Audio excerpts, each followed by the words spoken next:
শুভ্রাংশু, এই মুহূর্তে তুমি কার সাথে রয়েছো এবং কি প্রচারে এই মুহূর্তে রয়েছো, কোন দলের প্রচারে শুভ্রাংশু?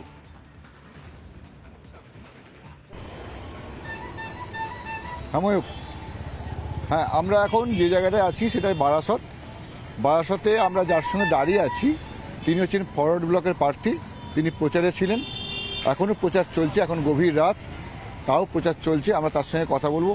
আজকে তো আপনারা মোটামুটি সারাদিন ধরেই প্রচার চলছে, প্রচণ্ড গরম, তো এই গরমের মধ্যে প্রচার, এখন রাতেও প্রচার। আপনারা কি সকাল দিকে করছেন বেশি প্রচার না রাতের দিকে করছেন? না, আমরা প্রথমে সকাল থেকে শুরু করেছিলাম, কিন্তু 11টা বাজার পরে আর প্রচার করা সম্ভব হচ্ছে না। কারণ হচ্ছে আমাদের মধ্যে সব বয়সের কর্মীরা আছেন এবং মিছিলগুলো খুব বড় বড় আকার হয়ে যাচ্ছে। ফলে যেটা হচ্ছে যে সামনে কিছু লোক এগিয়ে যাচ্ছেন, পিছনে কিছু লোক চলে আসছেন। ফলে হয়তো আমি চেষ্টা করলে পেরেও যেতে পারি, কিন্তু আমাদের মহিলা কমরেডদের কথা, আমাদের একটুখানি যারা বয়স্ক কমরেড তাদের কথা ভেবেই আমরা বেশ রাত অবধি প্রচারটাকে চালিয়ে নিয়ে যাচ্ছি। প্রচণ্ড গরম পড়েছে, সেই জন্য যা হচ্ছে আর কি, প্রচারটা রাতের দিকে টানা হচ্ছে বেশিক্ষণ ধরে। সেই রাতের দিকে প্রচার করতে করতে এখন বারাসতের এখানে এসে পৌঁছেছেন। আচ্ছা, একটা জিনিস আমার বিষয় বলার কথা হচ্ছে যে এই তো আপনি প্রার্থী হলেন, আপনার আগে আরেকজনকে প্রার্থী ঘোষণা করেছিল দল, দেওয়াল লিখন হয়ে গিয়েছিল, চারদিকে দেওয়াল লিখন। সেই দেওয়াল লিখন সরিয়ে ফেলে নতুনভাবে আপনার নাম, আপনি নতুন করে প্রার্থী, এটা একটা ঝামেলার ব্যাপার না? না, কিছু ঝামেলা। ধরুন, বামপন্থীদের কাছে নির্বাচন একটি বড়সড় সংগ্রাম। আমরা প্রার্থী করেছিলাম একটা স্কুলের হেডমাস্টার মশাইকে, কিন্তু প্রার্থী হওয়ার পর আমরা জানতে পারি 18-19 সালে ওনার সঙ্গে ভারতীয় জনতা পার্টির যোগাযোগ আছে। আমাদের বামপন্থীদের মধ্যে প্রার্থী হওয়ার তো কোনো অভাব নেই। আর আমরা মানসিকভাবে বিশ্বাস করি যে শ্যামাপ্রসাদ মুখার্জির দলের কোনো মানুষকে ভুল করে হয়তো প্রার্থী হিসেবে ঘোষিত হতে পারে, কিন্তু সুভাষচন্দ্রের দলের প্রতিনিধিত্ব করা যেতে পারে না। সেই ক্ষেত্রে দাঁড়িয়ে আমরা বামফ্রন্ট, পশ্চিমবঙ্গ বামফ্রন্ট, আমাদের পার্টি ফরওয়ার্ড ব্লক, আমরা 19 ঘন্টার মধ্যে দিয়ে, এই যা লেখা দেখছেন আমাদের কমরেডদের তৎপরতা 19 ঘন্টাতে। বিশাল এলাকা তো। হ্যাঁ, বিশাল এলাকা, বিশাল এলাকা, বিশাল পরিমাণ কর্মী নেমেছে। বারাসতের কর্মী তার মধ্যগ্রামে যাচ্ছে না, মধ্যগ্রামের কর্মী আপনার হাবড়ায় যাচ্ছে না, সব এলাকার কর্মীরাই দেখবে এই এত রাতেও সর্বত্র দেখবে সব দেয়াল লিখছে। ফলে ওটা আমাদের ত্রুটি, আমরা স্বীকার করেছি, কিন্তু আমরাই পারি ভুলটাকে কিভাবে স্বীকার করতে হয়। ধরুন, আমি কাউকে ব্যক্তিগতভাবে আক্রমণ করতে চাই না।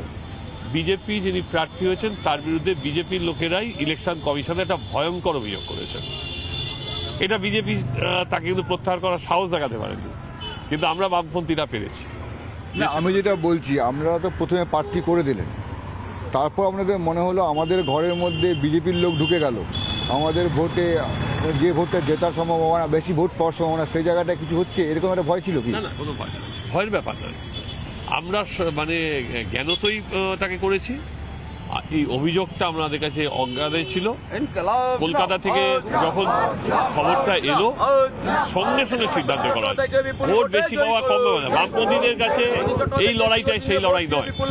ফলে সেক্ষেত্রে দাঁড়িয়ে যখন তাদের একটা অভিযোগ এলো সমস্যাকে আমরা পরিবর্তন করলাম। আপনারা প্রার্থী ঘোষণা করে দিলেন, একটা সংঘবদ্ধ দল, এত লোক এত জন বলছেন মুছে ফেলা আছে ছবি, আপনারা জানতেন না? বলছি, বিষয়টা হচ্ছে একটা প্রার্থীর নাম আমরা ঘোষণা করলাম, সেই প্রার্থীর নাম দেয়ালে লিখলাম, সেই প্রার্থীকে নিয়ে প্রচারে বেরোলাম, 70,000 পোস্টার নষ্ট হলো, 2200 ফ্লেক্স নষ্ট হলো। আপনি তো বুঝেছেন চুরির টাকা এটা নয়, রাহাজানির টাকা নয়। বিজেপি তৃণমূলের কাছে যেরকম ইলেকট্রো বন্ডের অসৎ উপায়ের টাকা আছে, সেই টাকা আমাদের নেই। এই কমরেডরা সকালবেলা হাত পেতেই বাজারে অর্থ সংগ্রহ করছেন, আবার বিকেলবেলা প্রচারে নামছেন। এত আর্থিক কষ্টকে আমরা মেনে নিয়েও একটা প্রশ্নে যে বিজেপির কোনো সংস্রব থাকলে আমরা তাকে প্রার্থী করব না, এইটাই কথা। এবং আমাদের যে ত্রুটি, সেই ত্রুটি বামফ্রন্টের পক্ষ থেকে আমরা মানুষের কাছে স্বীকার করে নিয়েছি। না, এই তো ভুল শুধরাচ্ছেন বলছেন, ঠিক আছে, কিন্তু এই আইএসএফ এর সঙ্গে যে দোস্তি ছিল, এখন কুস্তি লড়তে যাচ্ছেন, প্রবলেম হবে না? কিছু প্রবলেম না। দেখুন, রাজনীতির মানুষরা রাজনৈতিক লড়াই করবে, কোনো দোষী কোনো কুস্তি না। কোনো একটি সময় হয়তো সম্পর্ক হয়, আবার কোনো সময় সেই সম্পর্ক বিচ্ছিন্ন করতে হয় মানুষের প্রয়োজন। আর এইটা নিয়ে খুব বড় সমস্যা আমরা এখনো অব্দি দেখছি না। আমার 7টা বিধানসভাতেই প্রচার শুরু হয়েছে, আমি এখনো অব্দি কোনো সংকট দেখছি না। ভোটে দাঁড়াতে হয় বলেই দাঁড়িয়েছেন। বিজেপি, তৃণমূল, দুটো বড় বড় নাম, বিগ বিগ নেম, সেখানে আপনি বলছি বিষয়টা হচ্ছে যে আমাদের কাছে হেভি ওয়েট লো ওয়েট বলে কোনো কথা না। আজকে যাদের কথা আপনি হেভি ওয়েট বলছেন তাদের থেকে আরো 4 গুণ বড় ওয়েটের নেতা ছিলেন প্রয়াত কমরেড চিত্ত বসু। 1984 সালে তাকেও এই কেন্দ্রে হারতে হয়েছে। সোমনাথ চ্যাটার্জির মতো মানুষকে হারতে হয়েছে, নীরেন ঘোষের মতো মানুষকে এই জেলায় হারতে হয়েছে। ফলে হেভি ওয়েট লো ওয়েট নয়, লড়াইটা লড়াই। কোনো চোরা স্রোতের সন্ধান পেয়েছেন নাকি? চোরা স্রোত নিয়ে বামপন্থীরা লড়ে না, এগুলো সংবাদ মাধ্যমের কাজ। কোনো চোরা স্রোত নিয়ে বামপন্থীদের ব্যাপার নয়। বামপন্থীরা সহজ সরল রেখা অবলম্বন করে। মানুষ 2014 আমরা বলেছিলাম যে যাহা তৃণমূল তাহা বিজেপি, যাহা বিজেপি তাহাই তৃণমূল। 14তে মানুষ আমাদের কথা বিশ্বাস করেননি। 19-এ আমরা বললাম, মানুষ আমাদের বিশ্বাস আংশিক করলেন। এবার আপনি 2024-এ দেখুন, পর পর পর ঘটনা যা ঘটেছে তাতে প্রমাণিত হচ্ছে বিজেপি এবং তৃণমূলের মধ্যে একটা আনুষ্ঠানিক না হলেও ভেতরে একটা বোঝাপড়া আছে।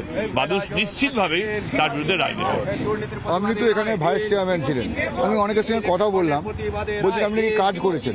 মানে এই সাধারণত এটা জোটে না কপালে কারু, কাজ করেছে লোকটা। তো এটা দিয়ে আপনার কি মনে হচ্ছে, এটাতে আপনার কোনো প্রফিট হবে না সেই কাজটা কোনো কাজে কথার কথা হয়ে গেল? না, এটা কোনো প্রফিট লসের ব্যাপার নয়। যখন ভয়ঙ্কর কোভিড চলছে, এই আমার যারা বন্ধু সহকর্মী দেখছেন না, এই যে ছেলেটিকে আমাদের বামপন্থী আন্দোলনের ব্রাঞ্চ সেক্রেটারি, ওর বাড়িতে খাওয়া জুটেছে কিনা যায়নি। কাজীবেলা জিজ্ঞেস করুন নাসিরের কথা, আমি আপনাকে অন ক্যামেরা বলছি, জিজ্ঞেস করুন ওর খাওয়া জুটেছে কিনা, ও জানে না। এইখানে ঠিক এই জায়গাটা বসে স্বল্প মূল্যের সবজি বেচেছে। একটু এগিয়ে গিয়ে আমরা চিত্ত বসুর নামে স্বল্প মূল্যের সবজি বেচেছি।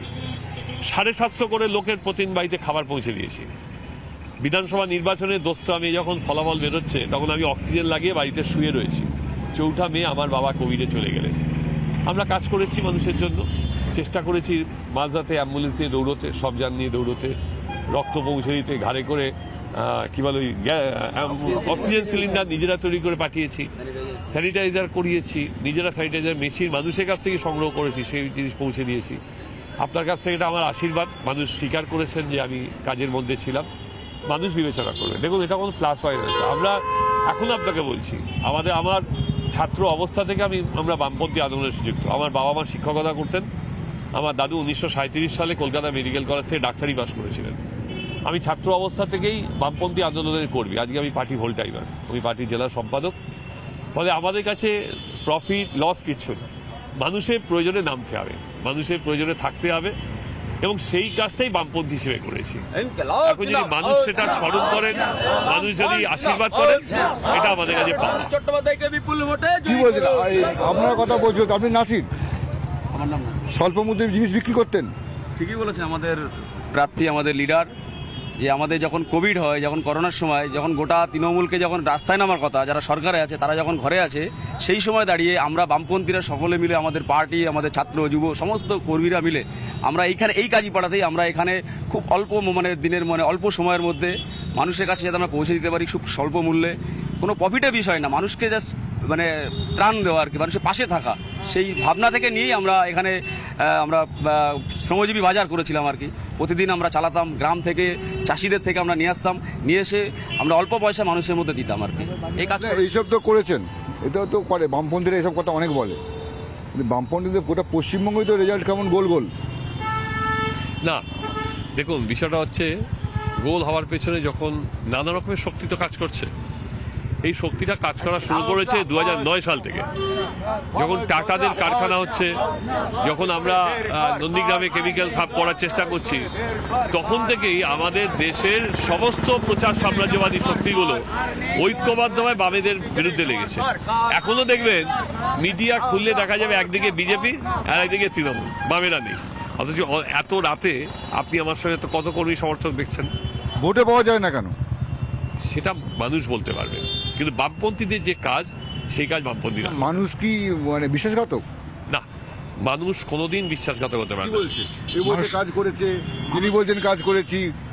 মানুষ কোনোদিন বিশ্বাসঘাতক হয়? আমরা মানুষের উপরই আস্থা রাখি। মানুষ নিশ্চিতভাবে একসময় আমাদের 34 বছর আমাদের ক্ষমতায় রেখেছিলেন রাজ্যে, নিশ্চিতভাবে তারা আবারও আমাদের কোনো না কোনো দিন তারা আমাদের দেখতে পাবেন এই রাজ্যে। মানুষের উপর আমাদের আস্থা আছে, মানুষই আবার আমাদের ফিরিয়ে আনবেন। মানুষের উপর আস্থা আছে, মানুষই ফিরিয়ে আনবে। আরও বিভিন্ন জায়গায় উনি প্রচারে যাবেন। এখন রাত্রি হয়েছে, মানে এই রাত্রে এই হাওয়াটা কাজে লাগাচ্ছেন, কারণ দিনের বেলায় আর কিছু করা যাচ্ছে না, সেজন্য রাত্রে একের পর এক প্রচার। তো আমরা এই ধরনের প্রচারে আরও খবরে থাকবো। আমরা একের পর এক নেতাদের সঙ্গে কথা বলবো, এনাদের আস্থার কথা ওরা বলছেন, মানুষের প্রতি আস্থা আছে। 4 জুন দেখা যাবে সব কিছু। তবে এখন আপাতত অন্য খবরে আমরা একের পর এক ব্রেকিং নিউজে যাব। এই প্রচারে আমরা আরও খবর রাখবো। এখন রিপাবলিক বাংলায় একের পর এক ব্রেকিং নিউজ।